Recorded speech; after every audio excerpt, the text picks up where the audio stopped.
A'udzubillahiminasyaitonirrajim. Bismillahirrahmanirrahim. Assalamualaikum warahmatullahi wabarakatuh. Ya, di sini saya Ahmad Reza Muntador, selaku mahasiswa dari STAI Al-Aqidah Al-Hasyimiyah. Di sini saya akan menjawab soal UTS yang telah diberikan oleh dosen saya mengenai apa itu hakikat kurikulum dalam konteks pendidikan. Nah, yang pertama itu pengertian kurikulum. Tentunya kurikulum secara etimologis itu berasal dari kata curre, bahasa Latinnya, yang bermakna berlari cepat, maju, atau maju dengan cepat. Nah, sebenarnya kurikulum ini adalah sebuah istilah yang dulunya digunakan dalam dunia olahraga, yaitu ingin mencapai suatu tujuan.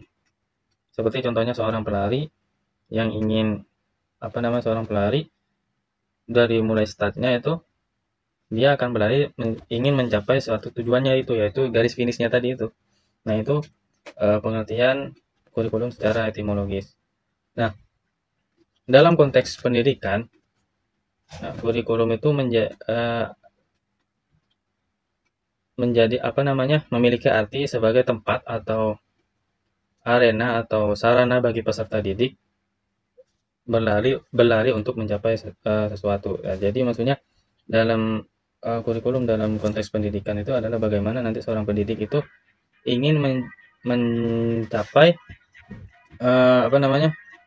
seorang peserta didik itu dia menerima mata pelajaran dari tentunya tenaga pendidik agar mencapai suatu tujuan yang ingin dituju dari seorang pendidik maupun peserta didik. Nah, lanjut, di sini ada kurikulum menurut pandangan beberapa para ahli. Yang pertama itu dari John Dewey tahun 1902 yang mengatakan bahwasanya kurikulum merupakan pengalaman yang direkonstruksi terus-menerus menjadi sebuah bidang studi untuk meniti tugas perkembangan. Nah, adapun Ralph Taylor tahun 1957 mengatakan kurikulum adalah semua pengalaman belajar yang direncanakan dan diarahkan oleh sekolah untuk mencapai tujuan pendidikan dengan komponen tujuan, materi, kegiatan, dan evaluasi. Yang ketiga, menurut Hilda Taba mengatakan kurikulum itu terdiri dari tujuan, organisasi bahan, strategi belajar, mengajar, dan evaluasi. Sedangkan menurut Robert Gagne 1967 mengatakan bahwasanya kurikulum itu sebagai suatu rangkaian unit bahan yang disusun dan dipelajari secara utuh dengan syarat tujuan unit sebelumnya sudah dikuasai. Nah, lanjut, ada 4 dimensi kurikulum atau 4 pilar yang harus ada dalam kurikulum. Yang pertama, kurikulum sebagai sebuah ide. Nah, dan yang kedua, kurikulum sebagai rencana tertulis yang menjadi panduan dalam pembelajaran. Yang ketiga, kurikulum sebagai suatu kegiatan atau proses. Yang keempat, kurikulum sebagai suatu hasil belajar. Nah, ini adalah atau 4 dimensi yang harus ada dalam kurikulum. Nah, yang bagaimana nanti kurikulum ini kan sebuah ide. Nah nantinya yang pertama itu adalah sebuah ide yang mana nanti akan tercantum dalam teks atau tulisan yang menjadi tertulis untuk sebagai panduan dalam pembelajaran. Setelah itu, bagaimana nanti kurikulum ini setelah ditulis secara tertulis, nanti kurikulum ini kita terapkan dalam kegiatannya atau prosesnya. Nah, yang keempat baru itu tadi, ketika sudah dipraktekkan dalam lapangan kegiatan belajar mengajar, maka bagaimana nanti kurikulum ini menjadi acuan dari hasil belajarnya itu tadi. Nah, selain pengalaman yang direncanakan, sebenarnya ada pengalaman yang tidak direncanakan namun terjadi dalam interaksi belajar mengajar yang disebut hidden kurikulum. Ya, kan kita ketahui bahwa kurikulum ini adalah pengalaman yang sudah kita lalui yang akan direncanakan. Nah, namun terkadang ada beberapa kurikulum yang tidak ada pengalaman yang yang sama sekali kita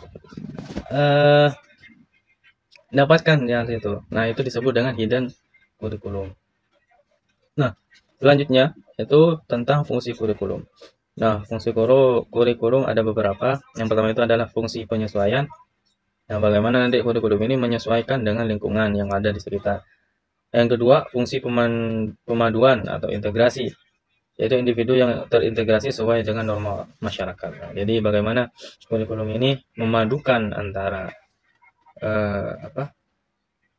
kurikulum itu tadi dengan norma masyarakat yang ada di sekitar.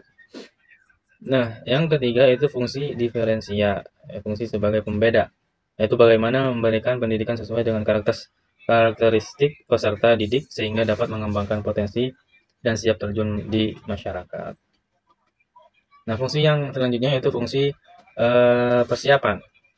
Fungsi persiapan bagaimana peserta didik untuk melanjutkan studi ilmu pengetahuan dan keterampilan yang lebih tinggi dan lebih mendalam.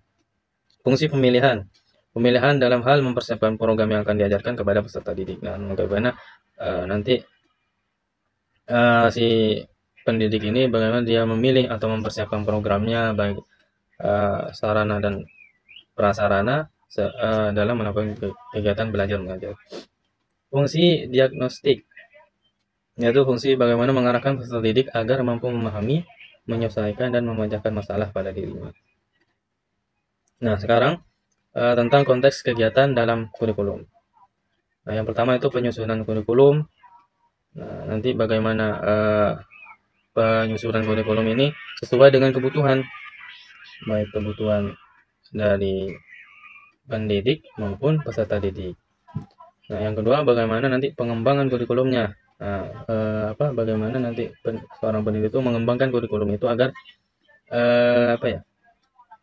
agar si peserta didik memahaminya dengan secara mudah. Ini bagaimana pengembangan kurikulumnya. Yang ketiga, perencanaan kurikulum. Nah, perencanaan kurikulum ini bagaimana nanti apa saja yang harus direncanakan, baik dari segi karakteristiknya, komponen-komponen dan pendekatannya. Nah, yang selanjutnya itu perekayasaan kurikulum.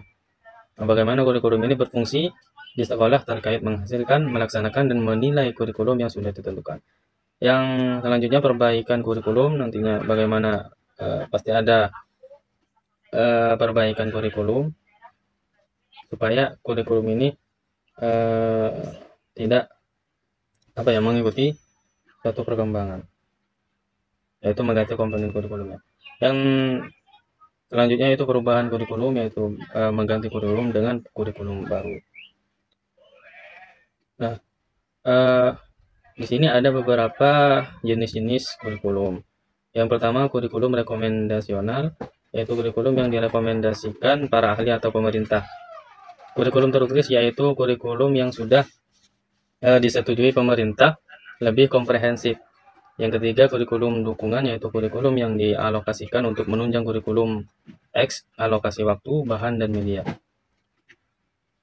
Selanjutnya itu kurikulum yang diajarkan. Nah, ada juga kurikulum yang diuji, yaitu bahan atau kegiatan pembelajaran yang dinilai melalui tes.